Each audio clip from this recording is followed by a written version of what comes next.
Lara grew up among several gorillas, forming an especially deep bond with one. When she departed, she thought he would completely forget her. After many years, she was discouraged from visiting him, but his reaction upon seeing her again was unforgettable. Lara, her brother Rowan, and their father Nathan were excited to reconnect with the animals they once held dear. They traveled by boat, and as they spotted the gorillas near the shore, their anticipation to meet them grew. Yet, they were warned to keep their distance. The gorillas, now wild for years, might not welcome their approach. Despite this, Lara felt differently. She believed in her heart that the gorillas still harbored the warm memories they shared.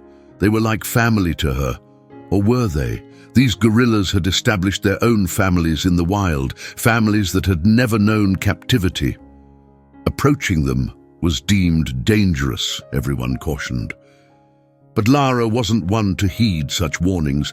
As they navigated down the river, gorilla heads emerged from the bushes, their eyes fixed intently on the boat. Lara immediately recognized the gorilla she had nurtured, despite how much he had changed. Among the group, he stood out to her. When the boat came to a halt, she leapt out, ignoring the cautions from her father and the guides. The gorilla, Kibo, approached. Once a small infant she had cradled, he now loomed large over her. Rising onto his hind legs, he moved directly towards Lara. At this moment, no one could intervene. If anything were to happen, Lara was on her own. Kibo drew closer and suddenly seized Lara by the arm. Her father tensed, ready to intervene, but held back, knowing his actions might provoke the gorilla further. Was this how their reunion would end? Lara, who had devoted her life to loving these creatures, now faced the possibility of being hurt by one. She refused to believe that her childhood companion would harm her, yet the situation seemed dire. Could this signify the end of their bond? The unique connection between Lara and Kibo was rooted in her father Nathan's commitment to animal conservation through the Rowan Foundation, which he founded. The foundation dedicated itself to rescuing animals, particularly gorillas, and reintroducing them to their natural habitats. They also managed the Howlett Zoo in Canterbury, where animals that could not be rehabilitated remained under their care. Lara and her siblings were blessed with a truly enchanting upbringing, surrounded by the zoo's residents, forming deep connections with them. Lara was barely a year old when Goro, a gorilla whose family had fallen victim to poachers, arrived at the zoo. He was injured and in desperate need of care, which Nathan and his team provided. Growing up, Lara and her siblings spent countless hours at the zoo, and Goro soon became as much a playmate to them as a fellow animal resident. Growing up, Lara spent many hours in the gorilla enclosure, playing with Goro to ensure he never felt isolated. Having a gorilla as a playmate was tremendously fun. However, an even greater joy was about to come. One day, Nathan picked Lara up from school and excitedly told her there was a huge surprise waiting at home. The surprise was indeed large: a baby gorilla named Kibo. Kibo was an orphan who couldn't survive alone in the wild after his mother was killed when he was still very small. He required care and feeding that went beyond placement in a typical zoo enclosure. Gorillas are social creatures that thrive on familial bonds. Now old enough to assist, Lara took an active role in caring for him. She ensured he was well fed and comforted him when he was frightened. As she helped raise him, she realized that her gorilla brother would grow much faster than any human sibling. Eventually, Kibo grew too large to live in their home. After all, a gorilla can hardly be a house pet. It was time for him to move to the zoo. Yet they didn't want him to be lonely, and he wouldn't be. Goro was there, ready to welcome Kibo into their shared enclosure. However, they had to proceed with caution. Goro was much larger than Kibo, and if he was not receptive to friendship, he could seriously harm the younger male. Initially, the team allowed the gorillas to interact through a gate where they touched each other's faces and engaged in playful gestures. Goro displayed an unexpected tenderness, and it wasn't long before the experts felt it was safe to let them meet without barriers. The introduction couldn't have gone better. The two gorillas became instant friends. Both gorillas continued to adore Lara, and soon she was playing with them again. They showed no jealousy and were incredibly affectionate towards her. Yet, convincing the public of the safety of their relationship proved challenging. Lara, having grown up around these gorillas, thought nothing of entering their enclosure as she always had, even when a photography team visited the zoo. She assumed the images capturing their unique bond would be well received. However, the public reaction did not unfold as expected. Before we move on, please take a moment to like this video and subscribe to the channel. Your support is crucial for us. Thank you very much. Unfortunately, the public was outraged that Lara or any other child could freely interact with the gorillas without protective measures in place. This backlash was so intense that the zoo received a stern warning: adopt safety protocols or face closure. Suddenly, Lara found herself barred from physical contact with her beloved friends, Kibo and Goro. She could only view them through the enclosure's glass. Although old enough to grasp that her father hadn't made this rule, she was still too young to understand that it was a matter of her safety. The gorillas, unable to comprehend the change, longed to play with their young friend and were visibly distressed when they realized they couldn't. The situation was profoundly sad for everyone involved. Every day after school, Lara made her way to the zoo and sat on the step beside the glass of the gorilla enclosure.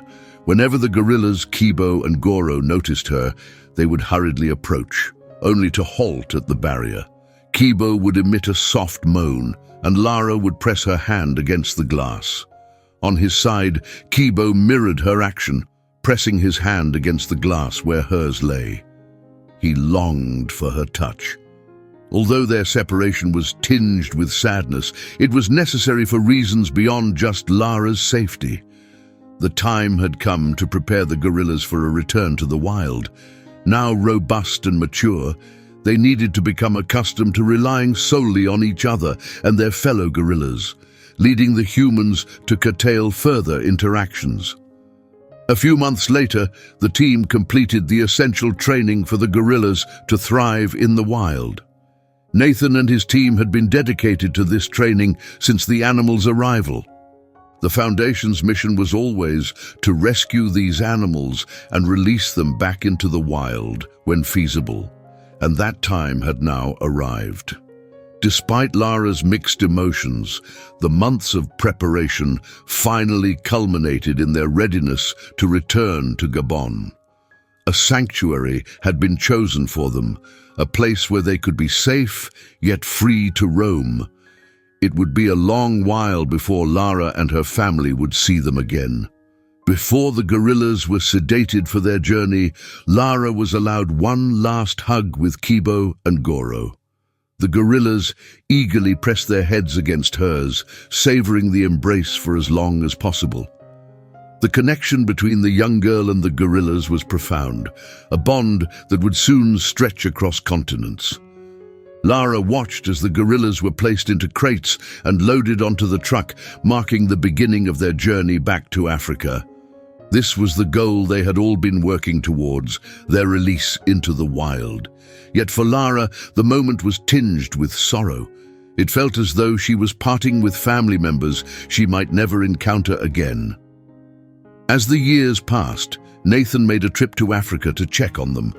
The update was heartening. The gorillas were thriving. The two that they had rescued and nurtured had integrated into a family group, living as they were always meant to. Seeing them in their natural habitat, mingling with other gorillas, affirmed that all the sacrifices, including the painful farewells, were ultimately worthwhile. Back in their native Africa, the gorillas were out of sight but not out of mind. Lara often reminisced about her childhood friends. Over a decade had passed since they'd been reintegrated into the wild, becoming fully feral. Humans now made them uneasy, and they shied away from human contact. Lara was advised to abandon any hopes of reunion. Meanwhile, she followed in her father's footsteps, working at the foundation and saving numerous animals. Everything took a turn when Nathan suffered a health scare, prompting him to plan a trip back to Africa once he recovered, eager to revisit his beloved landscape. They also intended to seek out Kibo, Goro, and their troop during this visit. The expedition to find the gorilla family was arduous, deemed too strenuous for the elderly. If Nathan wished to see the gorillas one last time, time was of the essence. This was the plan. Yet, when Lara learned of the trip, she insisted on joining. She felt a deep connection to Kibo, whom she had helped raise, and was curious about his progress. Excited as she was, her enthusiasm wasn't shared. Warnings came from all sides. It had been nearly 2 decades. The gorillas had grown significantly and had changed entirely. People feared that the reunion would only lead to disappointment, erasing her cherished memories of the gorillas. Despite the discouragement, Lara remained steadfast, resolved not to let her father travel alone. She was eager to see the reality for herself. Nathan was the sole supporter of her decision, understanding her need for closure. To Lara, seeing the gorillas thriving in their natural environment was what truly mattered, regardless of the outcome. Soon, Lara and Nathan were on their way. Their adventure began with a flight to Gabon, but reaching the gorillas' habitat was another challenge. No roads or airports were anywhere near the forest. They transitioned to off-road vehicles to reach a base camp where they would stay for the initial part of their trip. This base would allow them multiple attempts to locate Yolta's family if they weren't successful on their first try. From there, their journey would continue by river, as they needed to navigate through dense forest areas inaccessible by foot. They would travel in a small boat along the waterways. The night before their first expedition, sanctuary guides briefed them sternly. They emphasized the importance of caution and distance. The gorillas could not be approached impulsively. The guides would monitor the situation closely, allowing proximity only if they judged the gorillas to be sufficiently at ease. Direct interaction or touching was strictly prohibited.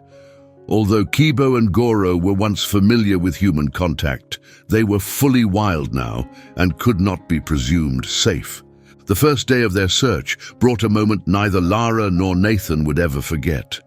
As their boat glided along the river, curious faces emerged from the foliage. Gorillas peeking through the trees, observing the newcomers with as much interest as they were being watched. Lara gasped in awe. The familiar faces of Kibo and Goro appeared before her. They had grown and changed markedly, but she recognized them instantly. Emotions overwhelmed her as she came face to face with Kibo and Goro.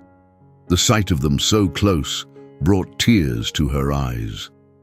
When Kibo reached out and gently grasped her with his powerful hands, a rush of mixed emotions surged through her, fear mingled with profound connection.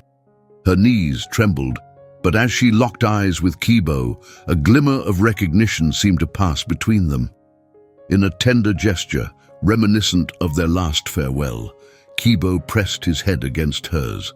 Lara softly stroked his head, a comforting motion she had used when he was just a scared infant.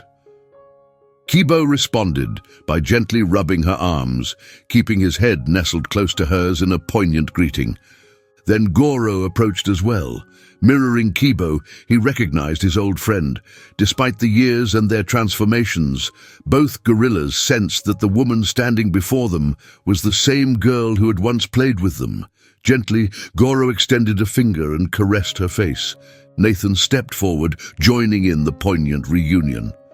Reacting with visible excitement, the gorillas suddenly became more animated. They leapt up, grabbing onto Nathan and playfully rolling over him. It seemed they intuitively understood that they could be more boisterous with Nathan, while they needed to treat Lara with a gentler touch. Eventually, their family arrived and stayed on the periphery of the group. The father and his daughter had the chance to witness the gorillas in their native environment, yet the gorillas seemed more interested in staying close to the people who had raised them. The tour guides were astonished. They hadn't anticipated the gorillas would so eagerly return to their affection for humans. It was evident they had missed them. They were pleased to see Nathan, but their interaction with Lara spoke volumes of genuine affection. When it was time to return to the boats, the gorillas let out a soft whimper, seemingly fearful of losing their dear friend once more. It was a deeply moving scene. The day had been another precious one spent with the gorillas. As Lara bid farewell, she realized it might be the last time. There was no certainty she could return. The gorillas seemed to understand her sorrow, hesitant to see her go. Goro clung to her, embracing her without force but with unwavering tenderness, unwilling to release her. Tears streamed down Lara's face as she gently freed herself from his grasp. Then, standing before Kibo, her first gorilla child, she felt a surge of love. These gorillas were like her family, yet Kibo held an irreplaceable place in her heart. He rested his head against her chest and she kissed his forehead, whispering, "I love you." Boarding the boat, she watched as the gorillas looked on. Lara was profoundly thankful she had ignored those who had discouraged her visit. It was an irreplaceable experience. Her love for the gorillas was reciprocated, affirming a deep, enduring connection despite time and distance. They were right where they belonged, and so was she, ready to return home and continue her mission to save more animals. Did you find this story touching? Would you consider reconnecting with a wild animal you once knew years later? Do you believe animals remember their early bonds? Share your thoughts in the comments. If this story moved you, don't forget to subscribe to our channel and hit the like button. This tale is a stunning testament to the bonds that can form across species. Thank you for tuning in. We'll see you in the next video. Have a wonderful day.